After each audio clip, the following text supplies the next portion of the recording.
Hello everyone, चलिए आज का लास्ट पार्ट शुरू करती हूँ। अगले दिन जान और इबो हॉस्पिटल से वापस अपने घर आ गए। जुआन ने सुजान को मेडिसिन देते हुए कहा, प्लीज आराम से, तुम दोनों जितना हो सके आराम करो और अपने घाव की देखभाल करो। सबूक की वजह से कुछ गंभीर काट है और डॉक्टर ने हेल्दी खाने पीने के लिए कहा है। खून की कमी को बनाए रखने के लिए ये मेडिसिन है और इन्हें समय पर ले लेना। इबो, तुम्हारा मेडिसिन भी है, तुम भी इसे ले लेना। इबो ने उदास होकर सुजान के पास बैठते हुए कहा, सॉरी गेगे, यह सब मेरे वजह से है। जान ने आँख भरते हुए कहा, नहीं इबो, यह उस सुजान की वजह से है। तुम जानते हो कि उसकी बहन जिद्दी थी, लेकिन यह उसकी लापरवाही है कि उसने अपनी बहन को शांत करने के बजाय उसकी व्यर्थ जिद में उसका साथ दिया। मैं वास्तव में उन दोनों के लिए दुखी हूँ। हो सकता है कि वो एक बेहतर जीवन जी सकते थे अगर उन्होंने इतना गड़बड़ नहीं किया होता। ध्यानजिया हाथ में एक ट्रे लेकर कमरे में आई। ध्यानजिया ने जान को सूप दिया। जान ने मुस्कुराते हुए कहा, थैंक यू ध्यानजिया। जान ने पूछा, लेकिन मुझे बताओ तुम दोनों वहाँ कैसे पहुँचे? इबो ने कहा, हाँ मैं यह भी जानना चाहता हूँ। जुआन ने कहा, यह ध्यानजिया की वजह से है। ध्यानजिया ने कहा, असल में डैड, जब उन्होंने मॉम का अपहरण किया, मैंने उनके भान का नंबर देखा और जुआनजी को उन्हें ट्रैक करने के लिए कहा। जब हम वहां पहुंचे तो हमने देखा कि बहुत सारे गार्ड है, लेकिन अचानक मुझे याद आया कि डैड ने मुझे एक सीक्रेट बताया था। मैंने जुआनजी को पुलिस को फोन करने और उन्हें पूरी स्थिति को समझाने के लिए कहा, क्योंकि मैं बिल्डिंग के पीछे दरवाजे के अंदर गया था। इबो ने थपथपाते हुए कहा, तुमने मुझे कभी नहीं बताया कि एक बैग का दरवाजा भी है। जान ने मुस्कुराते हुए कहा, बेबी, तुम्हारे लिए वो दरवाजा फिट नहीं हो सकते। इबो ने एक बच्चे के साथ कहा, फिर भी तुम मुझे कह सकते थे। उसके बाद सुनकर जान ने हंसी उड़ाई। जान ने कहा, ठीक है ध्यानजिया, जारी रखो। ध्यानजिया ने कहा, जैसे ही मैंने अंदर गया, मैंने तुम दोनों को खोजा और देखा कि एक आदमी ने तुम दोनों को 7th फ्लोर पर पकड़ लिया। मैंने एक महिला को मॉम के पास खड़ा देखा, जबकि वो आदमी तुम्हारे पास खड़ा था। मैं 8th फ्लोर पर गया और फायर एक्सटिंग्विशर का तलाश की, क्योंकि मुझे पता है कि वहाँ सभी सेफ्टी इक्विपमेंट के साथ एक कमरा है। मैंने रस्सी ली और आग बुझाने वाले यंत्र को उस पर समायोजित कर दिया। आपके कमरे के खिड़की के ठीक ऊपर की खिड़की। मैंने रस्सी को एक खंभे से बांध दिया और एक मैग्नीफाइंग ग्लास को लगा दिया, जिसने सनलाइट को रस्सी पर फोकस किया और उसे जला दिया, क्योंकि रस्सी पूरी तरह से जल गई थी और आपके कमरे के अंदर सिलेंडर उसके सिर पर टकरा रहा था। फिर ध्यानजिया ने हंसते हुए कहा, जब तक रस्सी गर्म हो रही थी, मैं फैक्ट्री की ओर दौड़ा और एक बीकर में कुछ ग्रीस कील और एक उबलता हुआ एसिड ले लिया। मैंने गार्डों को हटाने के लिए उनका इस्तेमाल किया और मैंने उनमें से 2 को कोल्ड स्टोरेज में भी बंद कर दिया। वे अब तक आइसक्रीम बन गए होंगे। ध्यानजिया ने मुस्कुराते हुए कहा, फिर मैंने उस आदमी पर एसिड का इस्तेमाल किया और जो चाकू मैं लाया था उससे तुम्हारी रस्सियों को काट दिया। ध्यानजिया ने खुशी से कहा, क्या आप जानते हैं डैड, आखिरकार मैं बहुत डर गया था जब मैंने उस लड़की को आप पर निशाना साधते देखा। तब मैंने अपने पास एक पाइप देखा।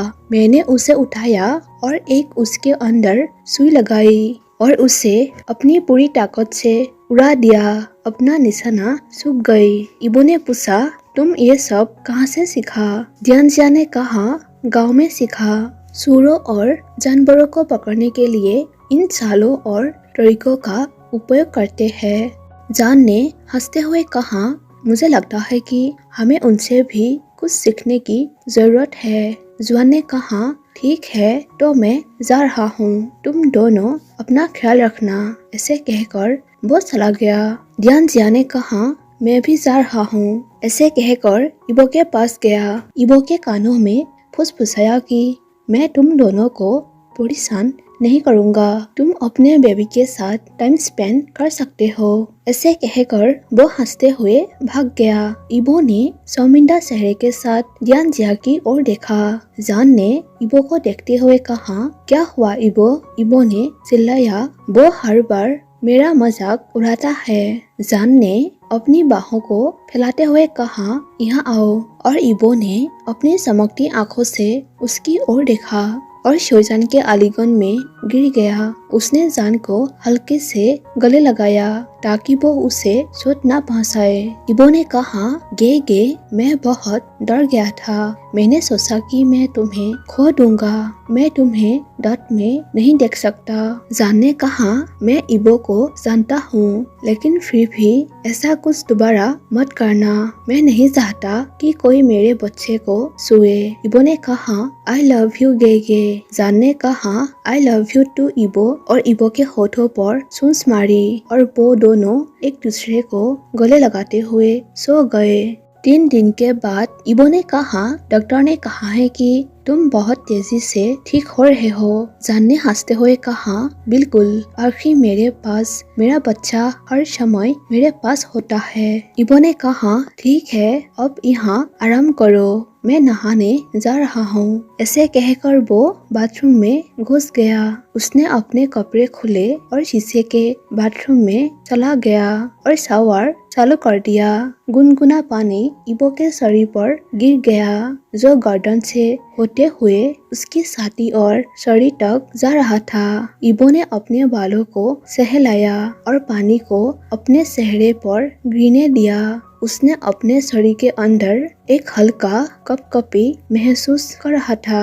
किसने तुमसे कहा कि तुम अपने आप को इस तरह छू सकते हो? एक आवाज आई जिससे इबो ने महसूस किया कि एक हाथ उसके कमर के चारों ओर लिपटा हुआ है। गे, अपनी आंखें खुलते हुए इबो ने कहा। जान ने इबो को अपने पास खींच लिया और अपना चेहरा इबो के गर्दन के टेढ़े में लपेट लिया और उसकी गर्दन पर कोमल चुंबन लगाने लगा। इबो जान के टास पर हल्का कराते हुए कहा, गे, तुम यहाँ हो, तुम्हें आराम करना चाहिए। जान ने कहा, तुम एक बुरे लड़के हो, है ना? तुम अपने आप को इस तरह कैसे छू सकते हो? फिर भी मैं यहाँ हूँ। इबो के कान के लोब को इबो पर अपना हाथ नीचे खिसकते हुए साथ लिया। इबो ने कांपते हुए कहा, गे, तुम बीमार हो। उसका दूसरा हाथ इबो की गांठ में चला गया और उसके उंगली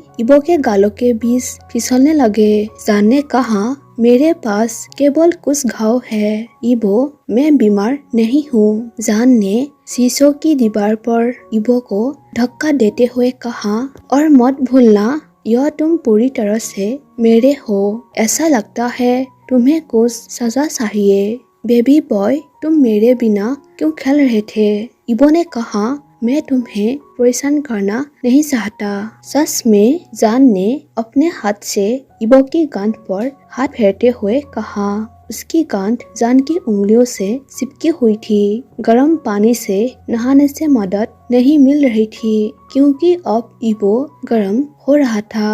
आनंद में डूबे रहते हुए वो पानी में भीग गया था। पानी उसकी पीले त्वचा पर लुढ़क रहा है, जबकि जान की उंगलियां उसके सेट के अंदर अपनी गति कर रही है। जान ने मुड़कर इबो को देखा और मुस्कुराया और आगे झुक गया और इबो के होठों को पकड़ लिया और उन पर चूसने लगा। इबो का हाथ जान की टी शर्ट पर चला गया और उसने उसे खींचना शुरू कर दिया। जान उनके चुंबनों के बीच में मुस्कुराया और अपनी टी शर्ट को बाहर निकाला और उसे फर्श पर फेंक दिया और अपने होठों को फिर से इबो से चिपका दिया।